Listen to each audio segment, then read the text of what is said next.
नमस्कार, न्यूज के इकलौते फैमिली शो न्यूज की पाठशाला में आप सभी का बहुत स्वागत। मैं हूं सुशांत सिन्हा। ये वो पाठशाला जहां सबकी क्लास लगती है। सबसे पहले आपको बताता हूं कि आज पाठशाला में क्या क्या लेकर आया हूं। संसद में जो सेंधमारी हुई उसको लेकर बड़ी खबर है। कल संसद पर हमला, आज पीएम मोदी पर हमले की बारी थी। आज इसके बारे में विस्तार से बताऊंगा। संसद में घुसपैठ करने वालों को बचाने कौन कौन उतर आया है। संसद कांड के हमलावरों की वो कुंडली जिससे सारे राज खुल रहे हैं, आज उसके बारे में बताऊंगा। इसके अलावा मोदी के नए नए बने मुख्यमंत्रियों ने तो योगी मॉडल पर काम शुरू कर दिया भाई। मध्य प्रदेश, छत्तीसगढ़ में सरकार बनते बीजेपी ने कैसे होश उड़ाने वाले फैसले लेने शुरू कर दिए हैं, आज आपको इसके बारे में बताऊंगा। इसके अलावा शिवराज सिंह चौहान खेत में, वसुंधरा घर में लॉक, पत्ता कटे नेता कर क्या रहे हैं, आज इसके बारे में भी आपको बताऊंगा। साथ ही बड़ी खबर है, कोर्ट की हरी झंडी, मथुरा में भी वही होगा जो काशी में हुआ। श्री कृष्ण जन्मभूमि और ईदगाह विवाद के वो सबूत जो सब साफ कर देंगे, आज आपको वो दिखाऊंगा। श्री कृष्ण का मंदिर कितनी बार लूटा और तोड़ा गया, सुनेंगे तो रो पड़ेंगे। और आखिर में अनसुना किस्सा, नरेंद्र मोदी ने किससे कहा था कि मुझ में कांटे लगे हैं क्या। लेकिन आज पाठशाला शुरू करने से पहले दिन भर की बड़ी खबरों का रिवीजन, उसके बाद पहला चैप्टर।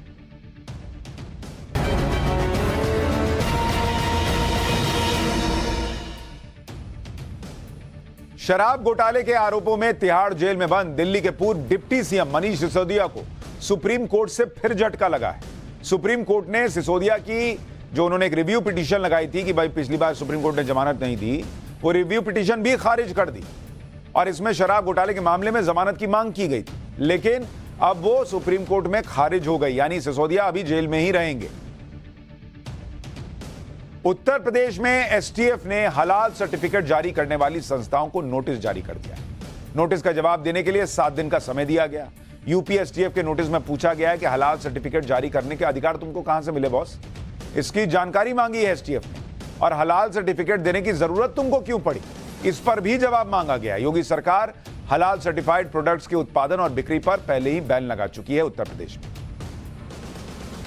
यूपी के जालौन में गौ तस्करों और पुलिस के बीच एनकाउंटर हुआ। यह एनकाउंटर उस वक्त शुरू हुआ जब पुलिस ने गाय की तस्करी की कोशिश में जुटे बदमाशों को चेकिंग के दौरान रोकने की कोशिश की, तो तस्करों ने पुलिस पर फायरिंग कर दी। जवाबी फायरिंग में पुलिस को गोली चलानी पड़ी, तो 2 गौ तस्कर घायल हो गए और उन्होंने सरेंडर कर दिया। सिक्किम में अचानक बर्फबारी हो गई, सैकड़ों टूरिस्ट फंस गए। ऊंचे इलाकों में बर्फ की इतनी मोटी परत बिछ गई कि सारे रास्ते बंद हैं। इसके बाद बर्फबारी में फंसे पर्यटकों को बचाने के लिए सेना ने मोर्चा संभाला। कई घंटे रेस्क्यू ऑपरेशन चला, सभी लोगों को वहां से अब सुरक्षित निकाल लिया गया है। तो ये हो गया दिन भर का रिवीजन। अब पाठशाला की पहली क्लास, जिसमें आज आपको बताऊंगा कि कल तो संसद पर हमला हुआ, क्या आज पीएम मोदी पर हमले की बारी थी। संसद में घुसपैठ करने वालों को बचाने कौन कौन उतर आया है। संसद कांड के हमलावरों की वो कुंडली जिससे सारे राज खुल गए, आज सबसे पहले उसका चैप्टर।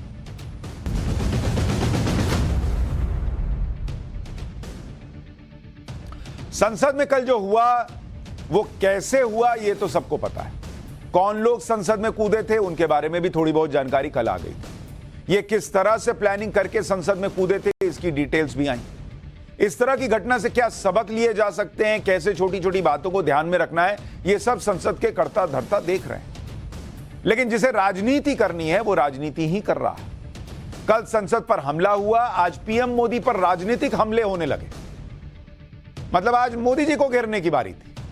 फिर चाहे कोई कितना भी कहता रहे कि संसद से जुड़े मामले लोकसभा अध्यक्ष के अधिकार क्षेत्र में आते हैं और लोकसभा अध्यक्ष गंभीरता से जांच करने के आदेश ऑलरेडी दे चुके हैं, लेकिन जिन लोगों को नरेंद्र मोदी पर सियासी हमले करने हैं, उनको तो एकदम गोल्डन अपॉर्चुनिटी मिल गई कि अरे भैया मोदी जी को घेरो। लेकिन यह सब जानते हुए भी संसद के मामले में पीएम मोदी के खिलाफ माहौल बनाने का मौका बनाया जा रहा है। संसद की सुरक्षा का मामला अब विपक्ष के लिए राजनीतिक हथियार बन गया, ऐसा लग रहा है।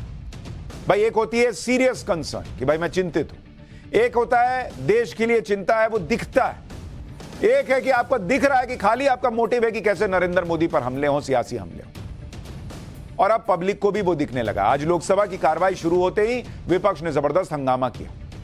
विपक्ष ने होम मिनिस्टर के इस्तीफे की मांग कर दी कि सीधा गृह मंत्री इस्तीफा दे दे। नारेबाजी होने लगी। विपक्ष के सांसद नारेबाजी करते हुए लोकसभा स्पीकर की सीट के पास आ गए। एक बार सुनिए लोकसभा में क्या हुआ, फिर आगे की बात बताता हूं।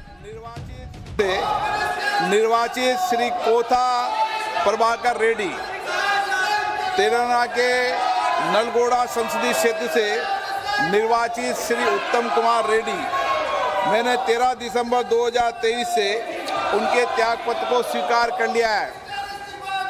प्रश्नकाल से निर्वाचित श्री कोथा, यानी कल तक जिन लोगों को गृह मंत्री का जवाब चाहिए था इस मामले पर, उनसे बयान चाहिए था इस मामले पर, उनको लगा कि अरे बॉस इतने में यहां तो सीधा होम मिनिस्टर का इस्तीफा ही मांग लो। विपक्ष के हंगामे की वजह से आज ना लोकसभा में ज्यादा काम हो पाया, राज्यसभा में भी विपक्ष ने जमकर हंगामा किया। राज्यसभा में विपक्ष के नेता सभापति की चेयर तक आ गए, नारेबाजी करने लगे। राज्यसभा में तो इतना हंगामा हो गया कि टीएमसी सांसद डेरेक ओब्रायन सभापति की चेयर के पास तक गए, उन्हें चुनौती देने लगे। इस बर्ताव पर राज्यसभा के सभापति जगदीप धनखड़ बहुत नाराज हुए और अपनी सीट से उठकर उन्होंने डेरेक ओब्रायन को सदन से बाहर जाने के लिए कहा। I hereby name Shri Derek O'Brien. Derek O'Brien is hereby named to leave the house immediately.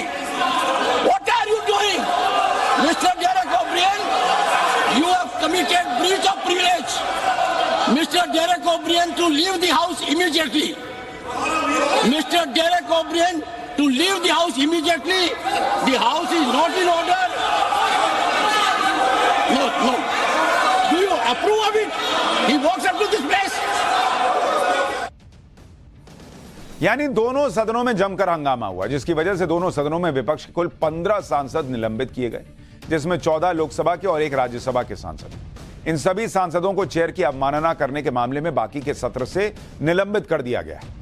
विपक्ष का हंगामा करना तब तो सही लगता जब सरकार इस मामले में हाथ पर हाथ धरकर बैठ जाती, लेकिन सरकार इसे बिल्कुल हल्के में नहीं ले रही। 24 घंटे के अंदर 3 बड़े एक्शन किए गए। पहला, लोकसभा सचिवालय से जुड़े 8 सुरक्षा कर्मियों को तुरंत निलंबित कर दिया गया।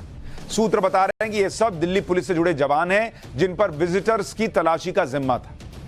दूसरा एक्शन हुआ कि गृह मंत्रालय ने इस मामले की जांच के लिए उच्च स्तरीय कमेटी बनाने का आदेश दे दिया। सीआरपीएफ के डीजी के नेतृत्व में जांच होगी और बाकी सुरक्षा एजेंसीज के अधिकारी भी इसमें शामिल होंगे। तीसरा एक्शन यह हुआ कि आरोपियों के खिलाफ यूएपीए जैसी सख्त धाराओं में केस दर्ज कर लिया गया। आतंकियों के खिलाफ इन धाराओं में अक्सर केस दर्ज होता है। इतना ही नहीं, इसके अलावा विपक्ष को भरोसे में लेने के लिए कल सर्वदलीय बैठक बुलाई जा चुकी है। विपक्ष ने जो सुझाव दिए उन्हें अमल में लाने का सरकार ऑलरेडी भरोसा दे चुकी है। ऐसा देख के लग रहा है कि कल इनकी बैठक हो चुकी, जो इन्होंने कहा, सरकार ने कहा कि ठीक है वो होगा, 3 बड़े एक्शन होंगे। कुछ देख के लग रहा है कि जैसे सरकार ने कुछ सुना ही नहीं होगा। लोकसभा में विपक्ष की चिंता को दूर करने के लिए खुद रक्षा मंत्री राजनाथ सिंह ने बयान दिया। लोकसभा स्पीकर ने भरोसा दिलाया कि सबकी सुरक्षा उनकी जिम्मेदारी है और इस पर फिर से चर्चा के लिए तैयार है।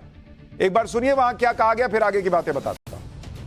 बहुत ही दुर्भाग्यपूर्ण घटना है, इसमें कहीं दो मत नहीं है और आपने तुरंत इसका संज्ञान लेते हुए इस मामले की पूरी जांच का जो है आदेश दे दिया है। मैं समझता हूं कि भविष्य में हम सारे सांसद, चाहे वो पक्ष के हों अथवा विपक्ष के हों, सभी को सावधानी बरतने की आवश्यकता है ताकि जिनको भी हम पास देते हैं ऐसे व्यक्ति को पास न दिया जाए जो जाकर इस प्रकार की अराजक स्थिति संसद भवन के अंदर पैदा कर दे।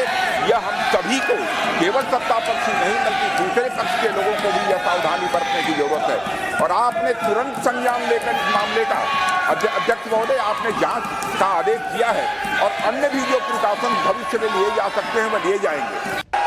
जो कल घटना घटी है उस घटना को लेकर हम सब चिंतित हैं और संसद की सुरक्षा की जिम्मेदारी संसद सचिवालय की होती है और हम सब जानते हैं ये सब संसद सचिवालय और क्षेत्राधिकार संसद के अंदर आता है, विशेष रूप से लोकसभा के अंदर आता है। और इसीलिए मैंने आपसे कल चर्चा की है, संवाद किया है, फिर हम चर्चा करेंगे, आप लोगों सबको बुलाकर चर्चा करेंगे। सारी सुरक्षा की जिम्मेदारी और क्षेत्राधिकार लोकसभा सचिवालय का है और इसीलिए लोकसभा सचिवालय फिर आपसे चर्चा करेगा। यानी सरकार की तरफ से रक्षा मंत्री राजनाथ सिंह ने भरोसा दिया, संसद की तरफ से लोकसभा स्पीकर ने बता दिया कि सुरक्षा की जिम्मेदारी लोकसभा सचिवालय की है, सुरक्षा को टाइट किया जाएगा। लेकिन विपक्ष का तो एक सूत्रीय कार्यक्रम चलता है बॉस। कहीं कुछ हो जाए, टारगेट पे नरेंद्र मोदी को ले लो। जैसे मणिपुर के मामले में जब संसद में गृह मंत्री ने सरकार का पक्ष रखा तो विपक्ष इस बात पर अड़ गया कि नरेंद्र मोदी को जवाब देना चाहिए, उनको आके बयान देना चाहिए। अब अमित शाह के बयान पर अड़ गए और उसके बाद अमित शाह के इस्तीफे पर आ गए। यानी हर चीज में इनको पॉलिटिक्स करनी है। एक बार सुनिए जेडीयू अध्यक्ष ललन सिंह क्या कह रहे हैं। वो तो सरकार की अपनी नाकामी को छिपाने के लिए विपक्ष को भयक्रांत करना चाहते, विपक्ष में भय पैदा करना चाहते। भय पैदा करने से शासन नहीं होता। विपक्ष की सांसद अगर मांग कर रहे थे कि इस देश के गृह मंत्री कल जो सुरक्षा में चूक हुई उसको लेकर अगर बयान दे तो क्या इसमें गुनाह? गृह मंत्री को आके बयान देना चाहिए। संसद में सुरक्षा की चूक किसी के लिए खतरा पैदा कर सकती है। इस खतरे की चपेट में सत्ता पक्ष के सांसद भी आ सकते हैं, विपक्ष के सांसद भी आ सकते हैं। इसलिए बेहतर है कि इस पर पक्ष विपक्ष के सांसदों को बैठक करके बातचीत करनी चाहिए। लेकिन विपक्ष के सांसदों को इसमें राजनीति का मसाला दिख रहा है। जिस सुरक्षा के मामले पर विपक्ष इतना हंगामा कर रहा है, अब उसके आरोपियों का विपक्ष बचाव क्यों कर रहा है भाई? एक तो आपको बड़ा कंसर्न है कि ये लोग अंदर घुस गए, हाय हाय हाय, देखो सिक्योरिटी का ब्रीच हो गया। ठीक है, सही बात है, सरकार उस पर एक्शन ले रही है, हो रहा है सब कुछ। लेकिन अब उसके बाद इन्हीं आरोपियों को बचा रहे हैं कुछ लोग। उद्धव गुट की शिवसेना के सांसद हैं संजय राउत, वो तो आरोपियों को बच्चा बता रहे हैं भाई। अगर वो बच्चे हैं तो फिर उनसे डरने की क्या जरूरत? पूरी सरकार चुनाव में बिजी रहेगी, पूरी सरकार मुख्यमंत्री और शपथ ग्रहण में बिजी रहेगी, तो कैसा होगा? किसी की तो जिम्मेदारी इस मामले में फिक्स होनी चाहिए। सिर्फ सिक्योरिटी इंचार्ज पुलिस नहीं, सरकार में जो बैठे हैं उनकी भी जिम्मेदारी है। लद्दाख में चाइना घुस गया, जम्मू कश्मीर में टेररिस्ट घुस रहे हैं, म्यांमार वाले मणिपुर में घुस रहे हैं, और संसद में बच्चे घुस रहे हैं। ये बात ऐसी है कि बच्चे क्यों घुसे हैं और उनकी जो भावना है वो हम समझ सकते, बेरोजगारी, महंगाई, लेकिन ये तरीका नहीं है। तो जिन लोगों पर ये आरोप लगा रहे हैं कि भैया ये देखो अंदर घुस गए, ये क्या हो गया, कितना बड़ा खतरा हो गया, उनको अब ये बच्चा बता रहे हैं। बताइए, संजय राउत कह रहे हैं कि बच्चे थे। अगर बच्चे थे, घुस गए, तो फिर आप विपक्ष हंगामा क्यों कर रहा है? होम मिनिस्टर का इस्तीफा क्यों मांग रहा है भाई? बच्चे से क्यों बोलिए फिर, ठीक है बच्चे घुस गए। इसी तरह कांग्रेस सांसद अधीर रंजन भी ये कहते हुए आरोपियों का बचाव कर रहे हैं कि ये तो जनता का गुस्सा है जो सदन तक आ गया। सुनिए एक बात। कभी किसी को मैं समर्थन नहीं करना चाहते, लेकिन वो जो कह रहे हैं कि हमारे बेरोजगार नहीं है, पेट पालना मुश्किल हो रहे हैं, ये यही तो हम बात कर रहे हैं। मतलब प्रधानमंत्री जी हमें कह रहे थे सदन शुरू होने के समय, बाहर की गुस्सा अंदर मत लाया करो। देखिए, हम लोग नहीं ले, आम जनता उनकी अपनी दिल की गुस्सा अंदर लाने की कोशिश कर रहे हैं। किसी को बचाव करने लिए नहीं, लेकिन अंदर की बात थोड़ा हमें सोचना चाहिए, हमें भी देखना चाहिए क्यों ऐसा हो रहे हैं। एक सांस में कह रहे हैं किसी को बचाने के लिए नहीं, और दूसरी तरफ डिफेंड भी कर रहे हैं कि देखिए लोग बेरोजगारी का मतलब, बेरोजगार ऐसा करता है। देश में अकेले यही बेरोजगार बैठे हैं। जहां इनकी सरकार थी राजस्थान में, वहां भर भर के बेरोजगारी थी। वहां विधानसभा में कोई घुसा था क्या? दूसरी जगहों पे बेरोजगारी नहीं है। जिन राज्यों में ये आए हैं वहां बेरोजगारी नहीं है जहां से ये आए हैं। अब बेरोजगारी होगी तो अंदर घुस जाएंगे। लोकतंत्र में पब्लिक लोग जब चुनाव होते हैं वहां फैसला सुनाती है कि संसद में घुस जाएंगे। पहली बात तो यह कि जो लोग संसद में स्मोक स्टिक लेकर आए थे और संसद में कूद गए थे वो बच्चे नहीं है, वो पूरी प्लानिंग बनाकर आए थे। हमलावरों को लेकर नए खुलासे हुए हैं कि जिस जूते में ये लोग स्मोक स्टिक छुपा कर लेकर गए थे उसे स्पेशल ऑर्डर से लखनऊ में बनवाया था। आरोपियों ने 2 जोड़ी जूते लखनऊ से खरीदे थे। ये जूता किसके कहने पर बनवाया गया था और किसने बनवाया था, इसकी जांच के लिए आरोपियों को लखनऊ ले जाया जा सकता है। इसके अलावा हमलावरों को मुंबई, मैसूर ले जाकर भी पूछताछ की जाएगी। जो कैनिस्टर इनसे मिले हैं वो मुंबई से खरीदे गए थे। सुरक्षा एजेंसियां इस एंगल से भी जांच कर रही हैं कि कहीं इन आरोपियों के पीछे भी कोई देश विरोधी संस्था या आतंकी संगठन तो नहीं है। संसद के अंदर 3 लेयर की सिक्योरिटी होती है।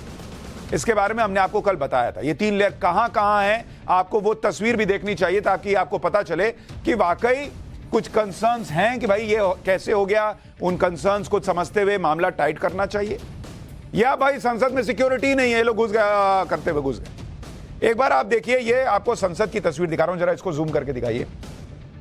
ये आप संसद भवन को देख रहे हैं और इसमें मैं आपको एक चीज दिखाता हूं। ये देखिए, ये अपना नया संसद भवन है, ये ऐसे देख रहे हैं, ये देखिए, ये अपना नया संसद भवन है। इसमें जब आप एंट्री करते हैं इस तरफ से, तो जैसे ही आप एंट्री करेंगे यहां पर आप देखिए, ये सिक्योरिटी चेक पॉइंट नंबर 1 है। जैसे ही आप इस नंबर 1 पर पहुंचेंगे, आपका पास चेक होता है कि बॉस अगर आप आए हैं तो अपना पास दिखाइए, आपके पास कौन सा पास है। वहां मेटल डिटेक्टर लगा होता है, आपका बैग वैग जिसमें एक पिन भी होगा तो उसको भी जमा करा लिया जाता है। उसके बाद ऐसा नहीं कि अच्छा चलो अब तुम घुस गए तो अंदर जाओ, उसके बाद ये वहां से आगे बढ़ते हैं, फिर सिक्योरिटी चेक पॉइंट नंबर 2 आता है। यहां पर चेकिंग होती है दूसरे लेयर पे, वहां पे भी पूरा मेटल डिटेक्टर से चेक वेक करके, उसके बाद जब ये लोकसभा, ये देखिए ये लोकसभा है, यहां अंदर घुसने के पहले तीसरे नंबर पर फिर चेकिंग होती है। 3 लेयर की सिक्योरिटी है बॉस। तो जो लोग आज हंगामा कर रहे हैं, जिनको सुन के ऐसा लग रहा है कि संसद में तो खुला हुआ है, कोई भी टहलते हुए चला जाएगा, 3 लेयर की सिक्योरिटी होती है। संसद के अंदर मेटल डिटेक्टर भी लगा होता है और ये मेटल डिटेक्टर डोर लगे हुए थे। फिजिकली भी विजिटर की तलाशी होती है, ऐसे ऐसे छू के नहीं चेक करते। आप एयरपोर्ट जाते तो नहीं चेक करते, वैसे ही करते हैं। फिजिकल तलाशी में तो गलती हो सकती है, लेकिन मेटल डिटेक्टर डोर से हर व्यक्ति को गुजरना होता है। वहां कैसे सेंध लग गई, इसके लिए आपको यह समझना होगा कि डोर फ्रेम मेटल डिटेक्टर काम कैसे करते हैं। जैसे अगर आप देखिए, ये दरवाजा जैसा बना हुआ होता है और पहले तो देखिए फिजिकल आपको स्कैनिंग कर रहे हैं और एक मशीन लगी होती है जिसमें आपका मोबाइल वगैरह बैग वगैरह घुस के निकलता है, जैसा एयरपोर्ट पर होता है। इसमें जो मेटल डिटेक्टर डोर होता है, जिसके बाहर देखिए एक आदमी खड़ा है, वो चेक कर रहा है और वहां ऊपर लाल लाल चमक रहा है, उसमें मेटल कॉइल लगे होते हैं। इन कॉइल से इलेक्ट्रोमैग्नेटिक फील्ड्स निकलती रहती, यानी वेव्स निकलती। ये वेव जैसे ही किसी मेटल से टकराती है तो पता चल जाता है कि मेटल डिटेक्टर डोर को पार करने वाले व्यक्ति के पास कोई मेटल की चीज है। जैसे ही ये वेव्स मेटल डिटेक्ट करती हैं, डोर में अलार्म बजने लगता है। आप भी एयरपोर्ट पे गए होंगे, जैसे ही आप पार करते हैं पीप पीप पीप पीप बजने लगता है। अब इस मामले में डोर फ्रेम मेटल डिटेक्टर इसलिए काम नहीं आए क्योंकि जो स्मोक स्टिक आरोपी लेकर आए थे, उस स्टिक में मेटल नहीं लगा था, वो प्लास्टिक के थे और सिर्फ स्टिक के अंदर एक पतला सा पिन था। अब उसमें अगर टोटो टोटो बजा भी होगा तो ये लोग तो रखे हुए थे जूता के अंदर। अब अमूमन क्या होता है, आपको जब वो मशीन आदमी चेक करता है तो ऊपर से नीचे ऐसे मशीन से चेक किया, ऐसे ऐसे उसके पास एक रहता है, उसको ऊपर से नीचे करके चेक करता है, जूता नहीं चेक करता है। ये सब होता है कहां, अमेरिका में लोग जूता उता बेल्ट वेल्ट सब उतरवा लेते हैं। एयरपोर्ट पे अब बेल्ट उतरवाते हैं, वहां पे कभी कभी जूता उतरवाते हैं। तो वो संसद में नहीं उतरवाए होंगे कि भाई सांसद के पास से आया है, जूता में थोड़ी कुछ रख के लाया होगा, उसी में ये लोग लेके घुस गए फायदा उठा के। जो विपक्ष आज संसद की सुरक्षा में लापरवाही को लेकर गृह मंत्री का इस्तीफा मांग रहा है, उनके वक्त में संसद की सुरक्षा में कैसे सेंध लगती थी और तब क्या होता था, आज आपको उसके बारे में भी बताता हूं। साल 2010 में भी ये घटना सुनिए, साल 2010 में भी एक महिला बिना वैलिड पास के ही संसद में घुस गई थी। उस वक्त संसद का सत्र चल रहा था और तत्कालीन प्रधानमंत्री मनमोहन सिंह संसद में मौजूद थे। यह घटना 16 मार्च 2010 को संसद के अंदर शाम 6:40 पर हुई थी। बिना वैलिड पास के एक संदिग्ध महिला पुरानी संसद के गेट नंबर 8 से संसद में अंदर आ गई थी। बिना वैलिड पास के मंत्रियों के रिश्तेदार तक संसद में दाखिल नहीं हो सकते, संसद परिसर तक में नहीं आ सकते। बाद में पता चला था कि यह महिला कोई डॉक्टर थी जो संसद में किसी अधिकारी से मिलने आई थी। तो तब भी सुरक्षा में ऊपर नीचे थोड़ा बहुत हुआ था, लेकिन इसका मतलब यह नहीं था कि संसद सुरक्षित नहीं थी। इसी तरह से संसद की सुरक्षा में सेंध का यह कोई नया मामला नहीं है। इससे पहले भी संसद की सुरक्षा में सेंध के कुछ केसेस आ चुके हैं। जैसे साल 1984 में एक व्यक्ति विजिटर गैलरी से लोकसभा चैंबर में कूद गया था और नारेबाजी करने लगा था। यह घटना 1984 में 5 मई को हुई थी। उस व्यक्ति का नाम प्रेमपाल सिंह समरथ था और यह व्यक्ति लोकसभा कार्रवाई के दौरान सुबह 11:20 पर गैलरी में कूद गया, गैलरी से कूद गया। प्रेमपाल सिंह नाम के इस आरोपी को तुरंत हिरासत में लिया गया था और पूछताछ की गई थी। हालांकि बाद में संसद में इसे लेकर एक प्रस्ताव पास किया गया और आरोपी को वार्निंग देकर छोड़ दिया गया। आज इतना हंगामा हो रहा है कि भाई संसद में ये लोग कूद गए, ठीक है, उसमें क्या सिक्योरिटी टाइट करनी है देखिए, लेकिन ऐसा 1984 में हो चुका है। फिर 10 साल बाद इसी तरह 24 अगस्त 1994 में ऐसी घटना हुई थी। उस दिन मोहन पाठक नाम का भी एक विजिटर गैलरी से लोकसभा चैंबर में कूद गया था और नारेबाजी कर रहा था। मोहन पाठक के साथ ही मनमोहन सिंह नाम का भी एक व्यक्ति था जो विजिटर गैलरी से ही नारेबाजी करने लगा। दोनों आरोपियों को तुरंत हिरासत में लिया गया था। इस बार भी दोनों आरोपियों को 2 दिन के लिए तिहाड़ जेल भेज दिया गया था। इन दोनों ही घटनाओं के बाद केंद्र में कांग्रेस की सरकार थी। यानी ऐसा नहीं है कि विजिटर गैलरी से कोई पहली बार संसद में कूदा है, लेकिन विपक्ष का हंगामा देखकर ऐसा लग रहा है, क्योंकि उनको नरेंद्र मोदी को घेरना है, तो ऐसा लग रहा है कि जैसे पहली बार ऐसा हुआ है। हां, यह जरूर है कि यह कंसर्न है, लेकिन सरकार भी कह रही है कि भाई हम इसको टाइट करेंगे। लोकसभा स्पीकर भी कह रहे हैं, कुछ और सांसद भी कह रहे हैं कि भाई इसमें पॉलिटिक्स नहीं होनी चाहिए, लेकिन कुछ लोगों को तो भाई मुद्दा चाहिए, तो उन्होंने मुद्दा बना लिया मोदी पर अटैक करने का। इसके अलावा 90 के दशक में तो संसद की सुरक्षा में ऐसी ऐसी लापरवाहियां हुई हैं जिन्हें आप सुनकर चौंक जाएंगे। जैसे 90 के दशक में सांसद आनंद मोहन सिंह लोकसभा में हंगामा कर रहे थे, जिस पर स्पीकर ने मार्शल को आदेश दिया कि आनंद मोहन सिंह को बाहर करिए। इसके बाद आनंद मोहन सिंह धक्का मुक्की करने लगे, एक शीशा तोड़ दिया। इसी दौरान आनंद मोहन की जेब से बंदूक गिर पड़ी। सब हैरान रह गए बॉस कि संसद के अंदर कोई बंदूक लेके आ गया है। 13 फरवरी 2014 को कांग्रेस सांसद एल राजगोपाल संसद में पेपर स्प्रे लेकर चले गए थे। राजगोपाल ने अपने साथियों पर पेपर स्प्रे का प्रयोग भी किया था। उस दौरान सांसदों के चाकू लेकर संसद पहुंचने की खबरें भी आई थी। ऐसी ऐसी चीजें हुई हैं, लेकिन तब किसी ने गृह मंत्री का इस्तीफा नहीं मांगा था। तब किसी ने इस तरह की बातें नहीं की थी जैसी आज हो रही है। तब सबका कंसर्न यह था कि भाई सिक्योरिटी कैसे टाइट होनी चाहिए, लेकिन आज कैसे नरेंद्र मोदी पर हमले हो सकते हैं सियासी, यह फोकस दिखता है। यह नहीं कहा जा सकता कि लोकसभा सचिवालय या सरकार संसद की सुरक्षा को हल्के में ले रही थी, या पन्नू जैसे आतंकियों की धमकी के बावजूद सुरक्षा पर ध्यान नहीं दिया गया, क्योंकि हमले के एक दिन पहले ही सेंट्रल पब्लिक वर्क्स डिपार्टमेंट ने अतिरिक्त सुरक्षा के लिए टेंडर निकाला था। इस टेंडर में सिक्योरिटी गैजेट और बुलेट प्रूफ जैकेट जैसी चीजें खरीदने की बातें थी।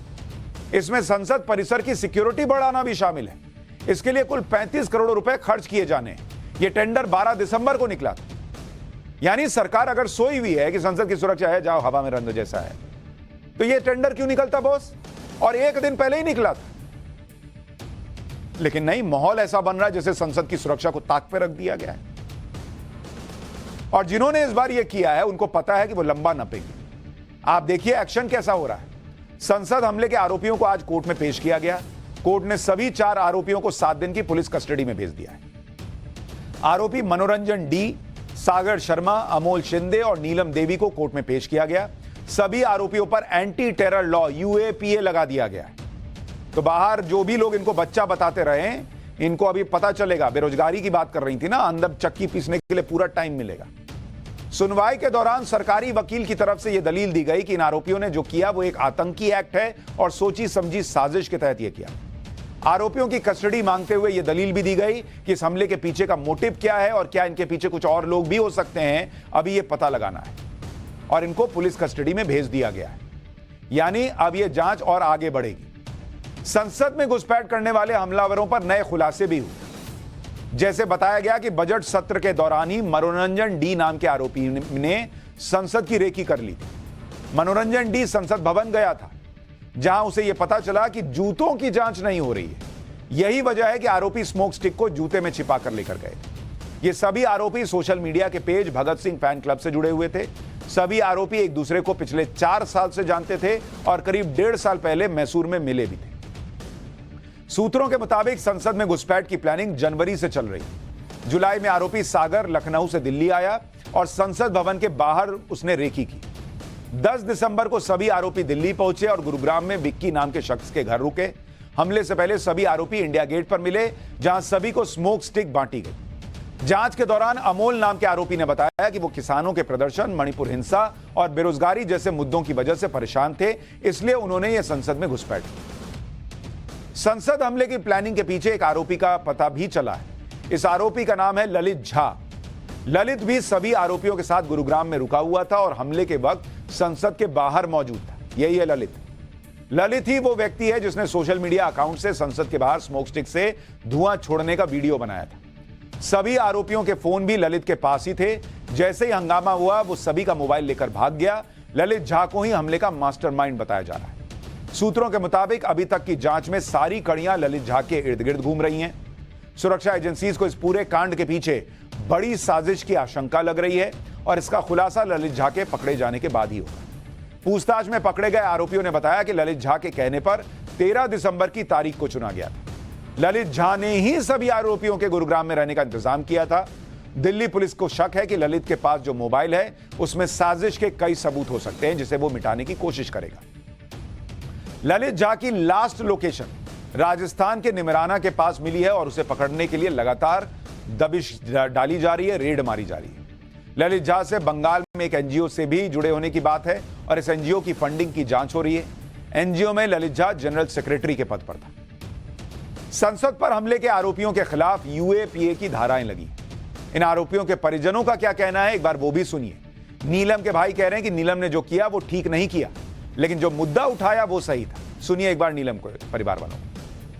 तो उन्होंने काम किया, जो कदम उठाया वो गलत उठाया है, बिल्कुल गलत उठाया। मैं उसमें सहमति नहीं है मेरी, लेकिन जो उन्होंने आवाज़ उठाई है मैं उससे बिल्कुल सहमत हूँ और मैं उस आवाज़ के दम पे मैं उसके साथ खड़ा हूँ। परिवार तो ये चाहता है कि भाई साहब जो आराम से पूछताछ की जाए, जो ये धाराएँ लगाई है उन्होंने वो सरासर गलत लगाई है, उनको हटाया जाए, यही गुजारिश है हमारी। तो इनको एक स्टूडेंट के हिसाब से ट्रीट किया जाए। मुद्दा कितना भी सही हो, उस मुद्दे को उठाने का तरीका भी सही होना चाहिए। वहीं आरोपी सागर शर्मा के नाना कह रहे हैं कि सागर के पास इतनी हिम्मत नहीं है कि वो इतना बड़ा कांड कर सके। जरूर उसे किसी ने फंसाया होगा। सागर ने किसी के बहकावे में आकर यह हरकत की है। सुनिए। लड़का सीधा था, मैं कैसे यकीन कर लूं कि ये कैसे पहुंच गया कि इसमें जरूर किसी का हाथ है। उतनी हिम्मत नहीं उस लड़के में, जिसकी एक कंप्लेंट तक नहीं है आज तक। तो इतना बड़ा कांड करना कोई आसान नहीं है। इसमें जरूर किसी को उसको फंसाने का हाथ है। यानी परिवार वालों को भी लग रहा है कि इनका ब्रेन वॉश किया गया, इनके पीछे कोई और हो सकता है और इसीलिए अब इन सभी आरोपियों की जांच चल रही है। आगे हो सकता है इनको लेकर और खुलासे हों, क्योंकि ये बात किसी को हजम नहीं हो रही कि विरोध प्रदर्शन करने वाले ये लोग संसद के अंदर पहुंच जाएं और खुद पहुंच जाएं। और इसीलिए सवाल गहरा है कि क्या ये खुद पहुंचे या इन्हें वहां भेजा गया। पाठशाला में अब मोदी के नए मुख्यमंत्रियों का चैप्टर। मोदी के नए नए बने मुख्यमंत्रियों ने योगी मॉडल पर काम भी शुरू कर दिया। एमपी छत्तीसगढ़ में सरकार बनते बीजेपी ने कैसे होश उड़ाने वाले फैसले ले लिए हैं और शिवराज सिंह चौहान खेत में, वसुंधरा राजे घर में लॉक, पत्ता कटे नेता क्या कर रहे हैं, आज उसके बारे में भी आपको दिखाऊंगा।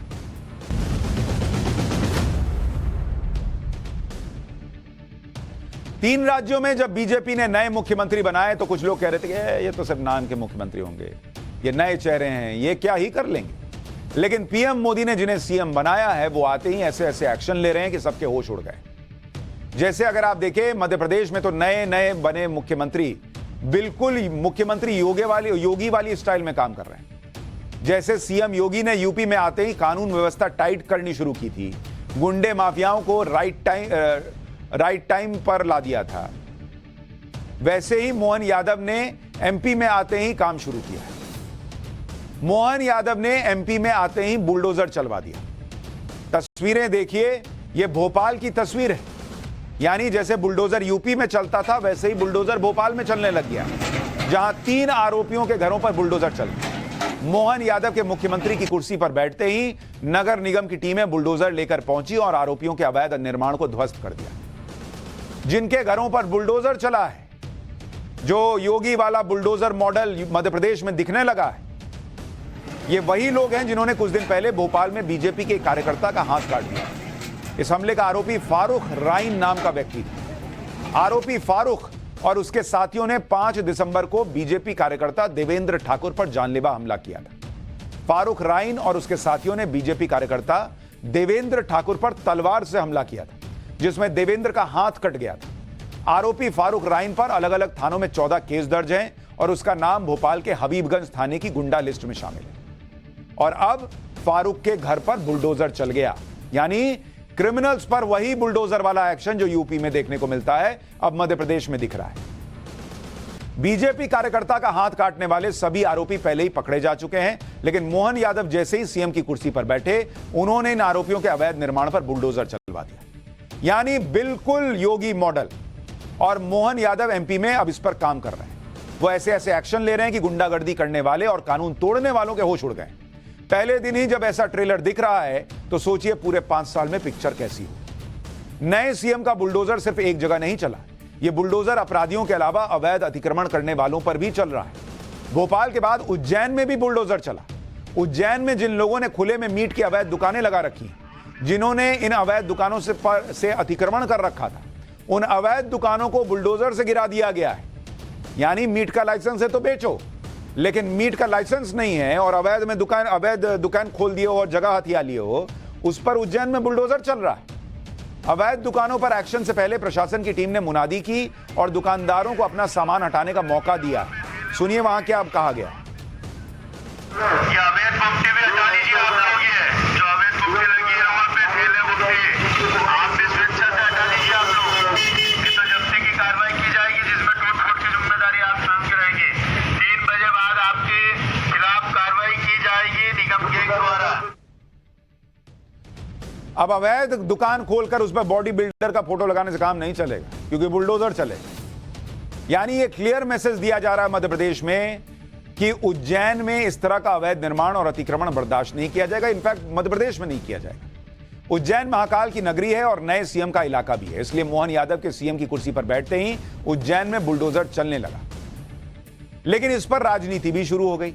नॉनवेज की अवैध दुकानों पर कार्रवाई शुरू होते ही कांग्रेस ने इसका विरोध शुरू कर दिया। कांग्रेस ने बीजेपी पर आरएसएस के एजेंडे को लागू करने का आरोप लगाया। सुनिए कांग्रेस विधायक फूल सिंह बरैया ने क्या कहा।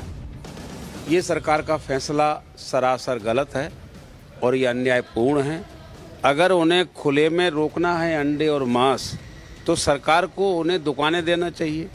अगर वो इधर तो दुकान भी नहीं दे रही है और उधर कह रहे हैं कि खुले में नहीं बेचेंगे, ये सरासर अन्याय है और गरीबों के साथ निश्चित रूप से उनके पेट पर लात मारने जैसा है।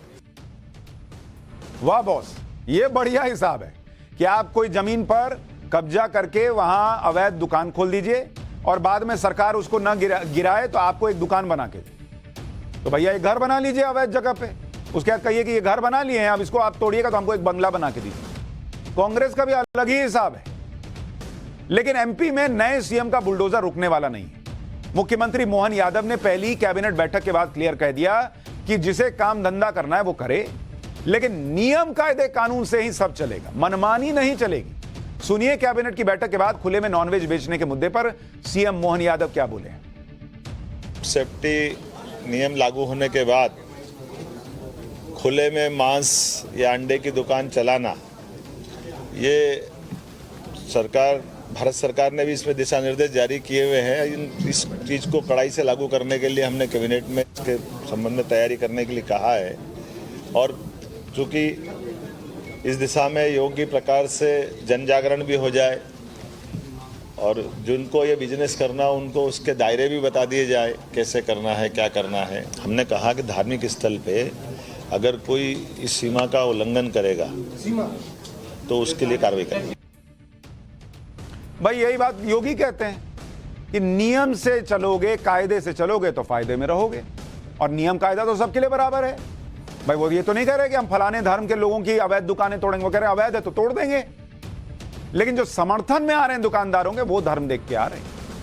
नए सीएम के धड़ाधड़ एक्शन हो रहे हैं। सिर्फ अपराधियों पर एक्शन और नॉनवेज की अवैध दुकानों पर बुलडोजर चलने की बात नहीं है। लाउड स्पीकर को लेकर भी वैसे ही फैसले किए गए जैसा फैसला यूपी में सीएम योगी ने किया था कि धार्मिक स्थल कोई भी हो, लाउड स्पीकर से तेज आवाज बर्दाश्त नहीं होगी। इसके बाद एमपी में लाउड स्पीकर उतारे जाने लगे हैं। देखिए, मस्जिद हो, मंदिर हो, सबके लिए बराबर नियम है कि अगर लाउड स्पीकर लगाए तो भैया उतार दो। एकदम योगी मॉडल अब मध्य प्रदेश में दिख रहा है।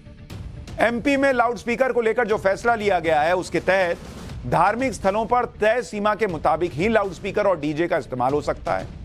लाउड स्पीकरों की निगरानी के लिए राज्य के हर जिले में फ्लाइंग स्क्वाड का गठन किया जाएगा। लाउड स्पीकर से तेज आवाज आने की शिकायत मिलने पर फ्लाइंग स्क्वाड तुरंत जांच के लिए पहुंचेगा। किसी भी शिकायत की जांच 3 दिन के अंदर पूरी कर ली जाएगी और हर हफ्ते लाउड स्पीकर पर हुई कार्रवाई की जिला स्तर पर समीक्षा भी की जाएगी। यानी आप देखिए, आपको ऐसा लग रहा है कि हां भाई मुख्यमंत्री कानून की बात कर रहे हैं, लेकिन दूसरे फैसलों की तरह लाउडस्पीकर के फैसले पर भी राजनीति शुरू हो गई। कांग्रेस ने इस फैसले को असल मुद्दों से ध्यान भटकाने की कोशिश बताना शुरू कर दिया। कांग्रेस विधायक जयवर्धन सिंह ने लाउडस्पीकर पर लिए गए फैसले पर क्या कहा, सुन लीजिए। जहां तक सवाल लाउडस्पीकरों का है और ध्वनि प्रदूषण का है धार्मिक स्थलों पर, क्या भजन कीर्तन से नॉइज पोल्यूशन होता है, इस पर ये स्पष्ट करें। क्योंकि जहां तक मुझे जानकारी है, ध्वनि प्रदूषण तो होता है जब कोई ऐसी आवाज आए जिससे कि जो तकलीफ होती है, लेकिन जहां तक मुझे जो मेरा जो निजी राय है, जब भी कोई भजन कीर्तन होता है तो उससे तो हमको खुशी होती है, आनंद होता है। लेकिन ये मतलब क्यों ऐसा निर्णय लिया गया है पहली बैठक में, ये थोड़ा मुझे इतनी समझ के परे है। एक तरफ मध्य प्रदेश के नए सीएम मोहन यादव यूपी के सीएम योगी आदित्यनाथ की तर्ज पर धड़ाधड़ एक्शन ले रहे हैं, दूसरी तरफ सीएम योगी की तरह वो राम भक्ति दिखाने में भी कोई कसर नहीं छोड़ते। यूपी में योगी राम मंदिर के प्राण प्रतिष्ठा समारोह को भव्य बनाने में जुटे हैं। सीएम पद संभालते ही मोहन यादव ने राम भक्तों के लिए बड़ा ऐलान किया, जिसके तहत मध्य प्रदेश से राम मंदिर की प्राण प्रतिष्ठा में शामिल होने जाने वाले भक्तों का रास्ते में जोरदार स्वागत किया जाएगा। यूपी के बॉर्डर में दाखिल होने से पहले मध्य प्रदेश के श्रद्धालुओं के माथे पर तिलक लगाया जाएगा। प्राण प्रतिष्ठा समारोह में जाने वाले सभी राम भक्तों के लिए खाने और दूसरी जरूरी सुविधाओं का इंतजाम होगा। यूपी की सीमा से लगे मध्य प्रदेश के इलाकों में ऐसी व्यवस्थाएं की जाएंगी जिससे लोग बिना किसी परेशानी के अयोध्या पहुंच सके। अगर जरूरत पड़ी तो श्रद्धालुओं को अयोध्या पहुंचाने के लिए तीर्थ दर्शन योजना की तर्ज पर विशेष ट्रेनों का भी इंतजाम किया जाएगा। यानी जिस तरह से योगी आदित्यनाथ, आपको याद होगा, कांवड़ यात्रा करने लोग निकलते हैं श्रद्धालु तो उन पर फूल बरसाते हैं, ये नरेंद्र मोदी के नए सिपाही हैं, जिनके बारे में मैंने आपको पाठशाला में बताया था कि नरेंद्र मोदी सिर्फ इनका काम नहीं देख रहे, इनकी धार्मिक आस्था, सबको लेकर चलना, सबके लिए बराबर नियम रखना और अपने हिंदुत्व को लेकर कोई शर्म महसूस करना, ये इनमें नहीं होना चाहिए, ये भी फैक्टर देखा है। और हिंदुत्व की बात करना, उसमें कोई गुरेज ना हो, ये भी देखा है और वो दिख रहा है। नए सीएम तो कुर्सी संभालते ही अपने काम में बिजी हो गए, धड़ाधड़ एक्शन ले रहे हैं। लेकिन जो पूर्व मुख्यमंत्री हैं, जिन्हें इस बार कुर्सी नहीं मिली, वो क्या कर रहे हैं, ये भी आपको दिखाता हूं। जैसे शिवराज सिंह चौहान मध्य प्रदेश में नए सीएम बुलडोजर चला रहे हैं, तो पूर्व सीएम शिवराज ट्रैक्टर चलाने लगे। शिवराज सिंह चौहान आज विदिशा में थे। विदिशा में शिवराज सिंह के कुछ खेत हैं जहां पर चने की बुआई के लिए उन्होंने ट्रैक्टर चलाया। एक बार शिवराज जी का यह वीडियो देखिए, फिर आगे की बात बताता हूं।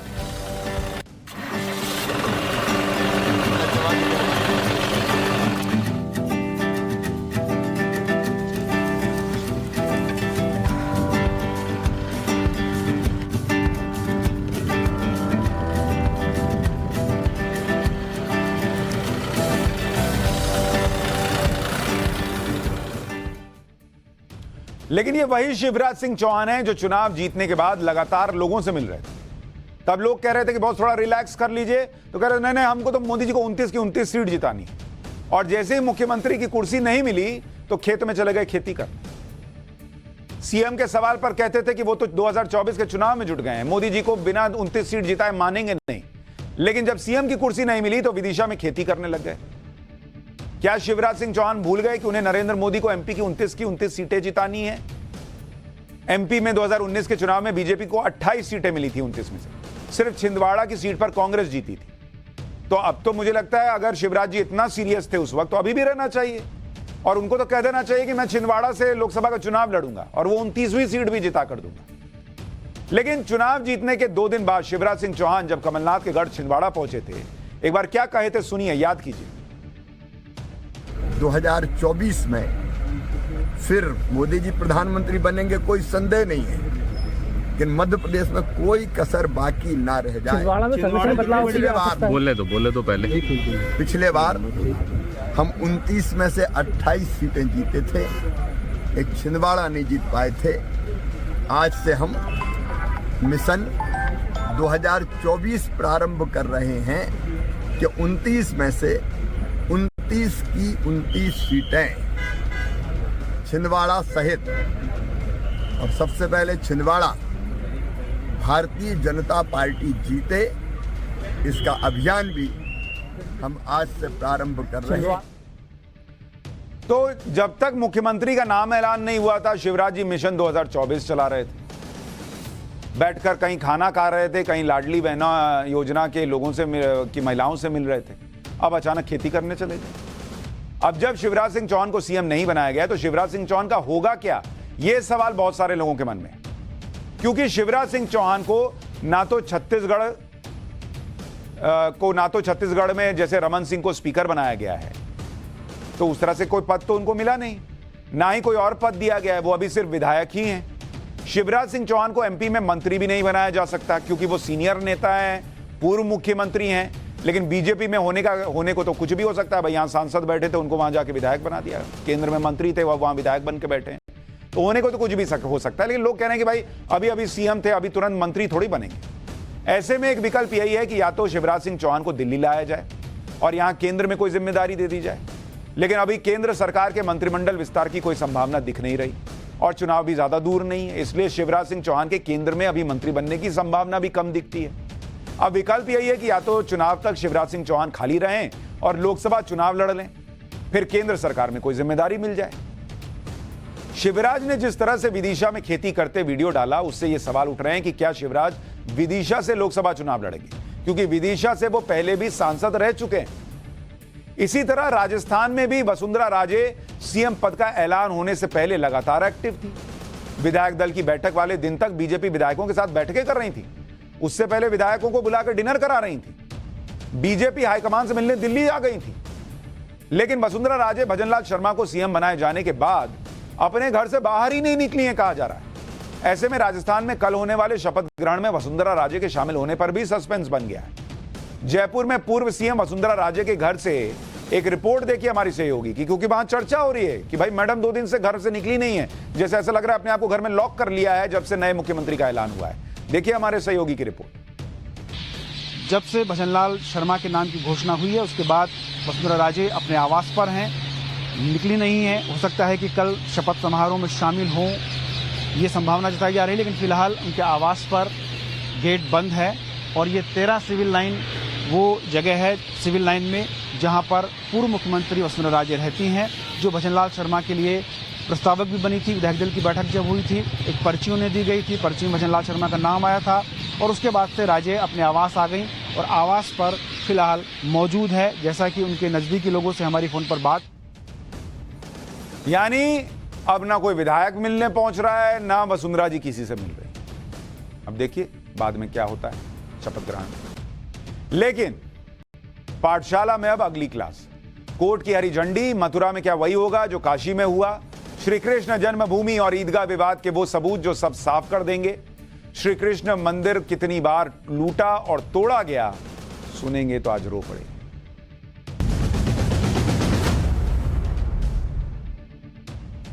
मथुरा में श्री कृष्ण जन्मभूमि मंदिर और शाही ईदगाह विवाद पर आज आपको बहुत बड़ा अपडेट बताऊंगा।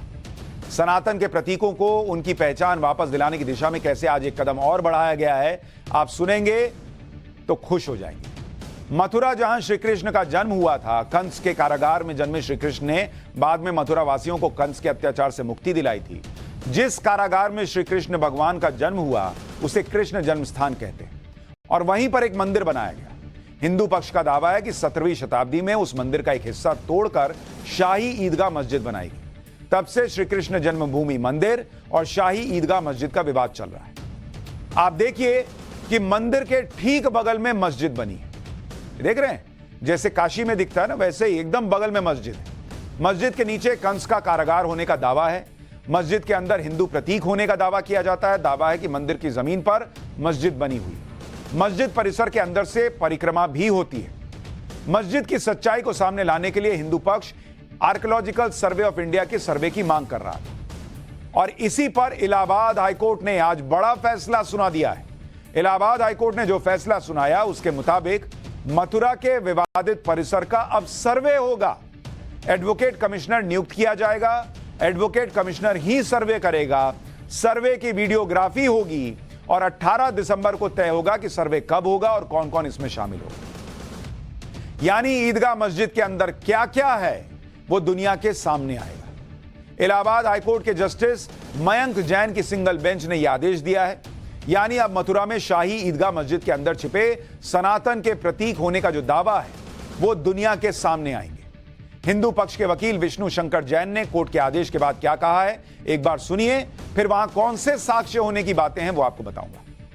कृष्ण जन्मभूमि के केस में जो शाही ईदगाह मस्जिद है उसमें एडवोकेट कमीशन के द्वारा सर्वे किया जाए, ऐसी हमारी मांग थी। इसके लिए हमने एप्लीकेशन मूव की थी माननीय इलाहाबाद हाईकोर्ट में। एप्लीकेशन का नंबर है एप्लीकेशन 130 का। उस एप्लीकेशन को अलाउ करते हुए आज माननीय इलाहाबाद हाईकोर्ट ने हमारी एप्लीकेशन अलाउ कर दी है और ये कहा है कि वहाँ पे एडवोकेट कमीशन का सर्वे जारी किया जाए। एडवोकेट कमीशन के सर्वे में कौन कौन होगा, कितने मेंबर पैनल बने, कितने बजे से होगा, कौन कौन उसमें जाएगा, वो सारे मोडेलिटीज कोर्ट 18 दिसंबर को तय करेगी। हाईकोर्ट का फैसला आने के बाद मथुरा में जश्न मनाया जा रहा है। दूसरी तरफ कुछ लोगों के पेट में दर्द शुरू हो गया। हिंदू पक्ष जहां कोर्ट के फैसले को सनातन की जीत बता रहा है, वहीं मुस्लिम पक्ष प्लेसेस ऑफ वर्शिप एक्ट की याद दिला रहा है। ये तो सभी सनातनियों की विजय है।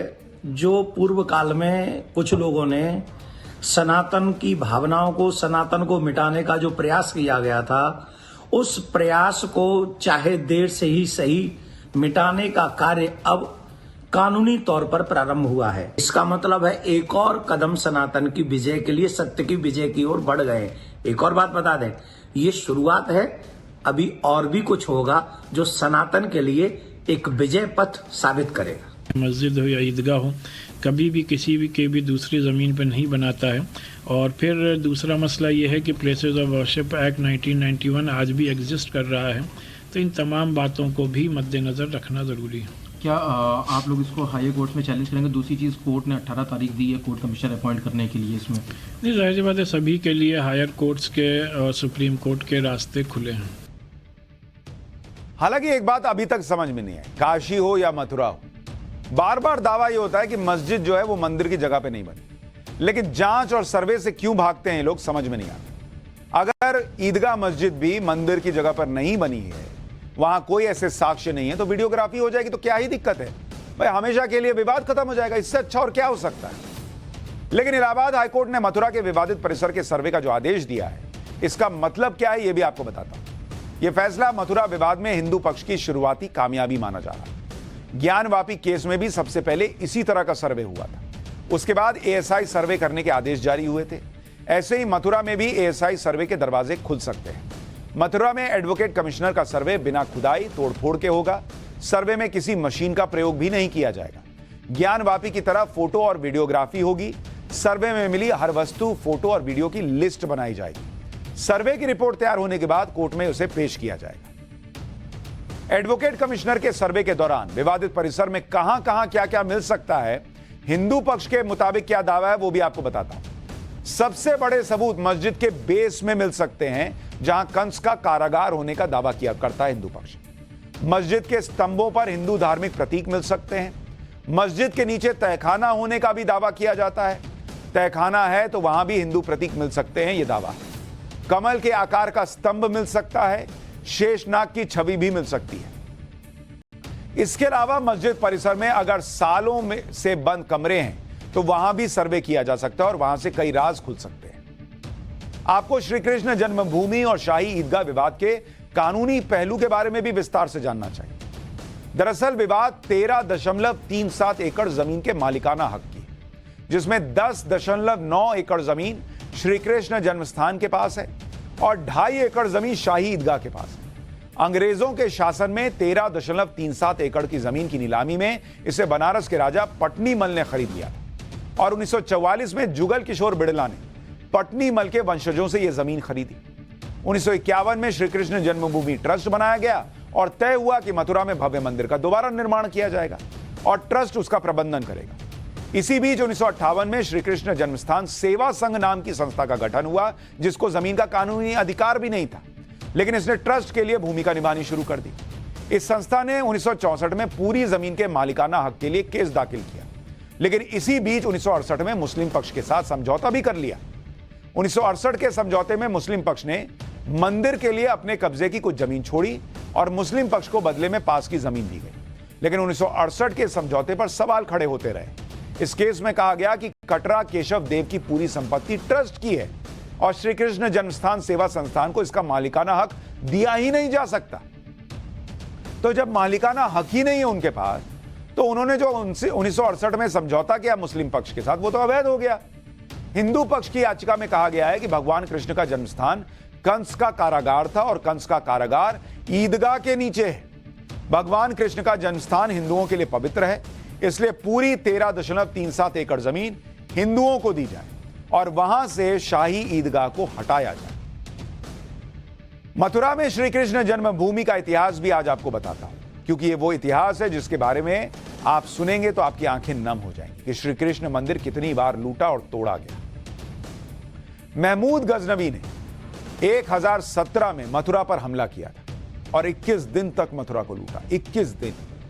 इसी दौर में ईरानी इतिहासकार अल उतबी ने अपनी किताब तारीख यामिनी में मथुरा पर हुए हमले के बारे में लिखा। सुनिए क्या लिखा कि शहर के दोनों छोरों पर हजारों घर थे जिनके मंदिर जुड़े हुए थे। बाकी मंदिरों की तुलना में शहर के बीच में एक विशालकाय मंदिर था जिसका निर्माण नहीं किया जा सकता, जिसका वर्णन नहीं किया जा सकता, माफ कीजिए। सुल्तान ने इस पर लिखा कि अगर कोई इसके बराबर की इमारत बनाना चाहता है तो वो सैकड़ों हजारों दीनार खर्च करके भी नहीं बना सकता, और अगर इसे बनाने में सबसे अनुभवी और कुशल कारीगरों को भी लगा दिया जाए तब भी ऐसी इमारत 200 साल में नहीं बन सकती। मूर्तियों में से 5 मूर्तियां लाल सोने से बनी थी और 15 फीट ऊंची थी, और मूर्तियां हवा में बिना किसी आधार के थी। इनमें से एक मूर्ति की आंखों में 2 रूबी लगी हुई थी। अगर कोई इसे बेचना चाहे तो उसे 50,000 दीनार तक मिल सकते हैं। दूसरी मूर्ति में सफायर लगा हुआ था जो पानी से ज्यादा साफ था और क्रिस्टल से भी ज्यादा चमकदार। ये इतनी बड़ी और वजनदार मूर्तियां थी कि इन्हें बिना तोड़े इनका वजन नहीं मापा जा सकता था। सुल्तान ने आदेश दिया कि सभी मंदिरों को जला दिया जाए और उनकी जमीन समतल कर दी जाए। आप ये सब देखिए, ये सब किताबे यामिनी में लिखा हुआ है। अगर वहां कोई मंदिर था ही नहीं तो वो मंदिर कहां गया जो इस किताब में लिखा, और क्यों लिखा किताब में जब वहां कोई मंदिर नहीं था। 1017 में महमूद गजनवी ने जब मथुरा के मंदिर तोड़े तो उसके करीब 100 साल बाद 1150 में कृष्ण जन्मस्थान पर फिर से मंदिर बनाया गया। लेकिन कुतुबुद्दीन ऐबक और फिरोज तुगलक के शासन में इसे फिर तोड़ा गया, फिर मंदिर बनाया गया जो सिकंदर लोदी के शासन के पहले तक बना रहा। मंदिर को सिकंदर लोदी के 1489 से 1517 के शासन के बीच फिर तोड़ा गया। ऐसा नहीं था कि उसके बाद मथुरा में मंदिर पर हमले नहीं हुए। सिकंदर लोदी के बाद आया औरंगजेब का दौर, और औरंगजेब ने तो मथुरा की पहचान ही बदलने की कोशिश की। औरंगजेब ने 1665 में पहली बार होली दिवाली मनाने पर रोक लगा दी। औरंगजेब ने यमुना के घाटों पर हिंदुओं के अंतिम संस्कार पर रोक लगा दी। जिन मुगलों को आपको कूट कूट के दिमाग में भरा गया है, सुनिए उनके बारे में। 1666 में औरंगजेब ने केशव मंदिर से पत्थरों की रेलिंग हटाने का फरमान दिया। 1669 में औरंगजेब ने सभी मंदिरों और पाठशालाओं को तोड़ने का फरमान दिया। 1670 में औरंगजेब ने मथुरा के मंदिर को तोड़ने का खास फरमान दिया। औरंगजेब ने मथुरा के मंदिरों की तबाही के बाद क्या किया, साकी मुस्तैद खान की मासिर आलमगीरी में इसके बारे में लिखा है। इसमें लिखा है कि मथुरा की सभी छोटी बड़ी मूर्तियों जिनमें कीमती हीरे जवाहरात लगे थे उन्हें आगरा भिजवा दिया और बेगम साहिब की मस्जिद की सीढ़ियों के नीचे दफन करवा दिया। फिर उसने ऑर्डर दिया कि मथुरा का नाम बदलकर इस्लामाबाद कर दिया जाए। यह हुआ इस देश में। और उसके बाद कहा जाता है कि कोई वर्शिप एक्ट है इसलिए जो है वो वीडियोग्राफी नहीं हो सकती। फिर कहा जाता है कि इस देश में मुसलमान सुरक्षित नहीं है। इतना सब कुछ लिखा है, सारे सबूत होने के बाद भी हिंदू कोर्ट में केस लड़ रहा है, कानूनी प्रक्रिया के जरिए जो है वो अपना अधिकार मांग रहा है। फिर भी लोग जो है वो जहर भरते हैं कि भाई मुसलमान सुरक्षित नहीं। और जब ये कानूनी प्रक्रिया के जरिए रास्ता खुलता है तो कई लोगों को उसमें भी दिक्कत होती है। अब पाठशाला में एक छोटा सा ब्रेक ले रहे हैं। ब्रेक के बाद किस्सा अनसुना, जिसमें आज आपको बताऊंगा कि नरेंद्र मोदी ने किससे कहा था कि मुझ में कांटे लगे हैं क्या।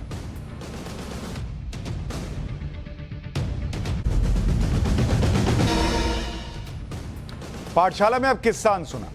प्रधानमंत्री नरेंद्र मोदी किस तरह शुरुआत से ही वीआईपी कल्चर के खिलाफ रहे हैं, आज उससे जुड़ा एक किस्सा आपको बताता हूं। बात उस वक्त की है जब नरेंद्र मोदी हरियाणा में बीजेपी के प्रभारी हुआ करते थे।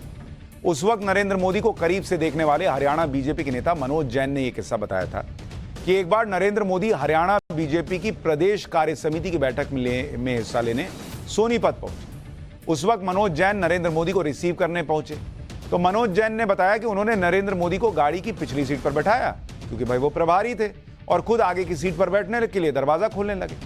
तो नरेंद्र मोदी ने पूछा कि आपका नाम क्या है, तो उन्होंने कहा कि मनोज जैन मेरा परिचय है।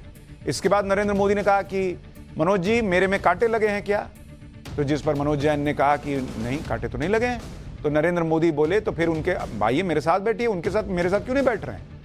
इतने में पीछे से सायरन की आवाज आने लगी। नरेंद्र मोदी ने पूछा कि किसका सायरन बज रहा है। पीछे देखने पर पता चला कि वाजपेयी सरकार में गृह राज्य मंत्री रहे आईडी स्वामी का काफिला जा रहा था। नरेंद्र मोदी ने अपनी गाड़ी साइड में लगाने के लिए कहा और जब आईडी स्वामी की गाड़ी निकली तो नरेंद्र मोदी ने नीचे उतरकर उन्हें हाथ हिलाया। इसके बाद आईडी स्वामी ने अपनी गाड़ी रुकवाई। नरेंद्र मोदी ने उनसे कहा कि आप तो हरियाणा में हैं, यह आपका अपना घर है यहां हरियाणा, यहां घर में आपको किससे खतरा है जो आप सायरन बजवा बजवा के चल रहे हैं, किस लिए सायरन बजवा रहे हैं, इससे तो लोग आपसे दूर हो जाएंगे। और जब नरेंद्र मोदी प्रधानमंत्री बने तो उन्होंने आम और खास में फर्क करने के लिए एक बड़ा फैसला भी लिया और यह फैसला था देश से वीआईपी कल्चर को खत्म करने का, जिसके बाद देश भर में वीवीआईपी हस्तियों की गाड़ियों से लाल बत्ती हटा दी। यानी शुरू से उनके दिमाग में था कि इससे पब्लिक से दूरी बढ़ती है, भाई ये वीवीआईपी क्या है। और अब आगे बढ़ने से पहले इस वक्त की हेडलाइंस।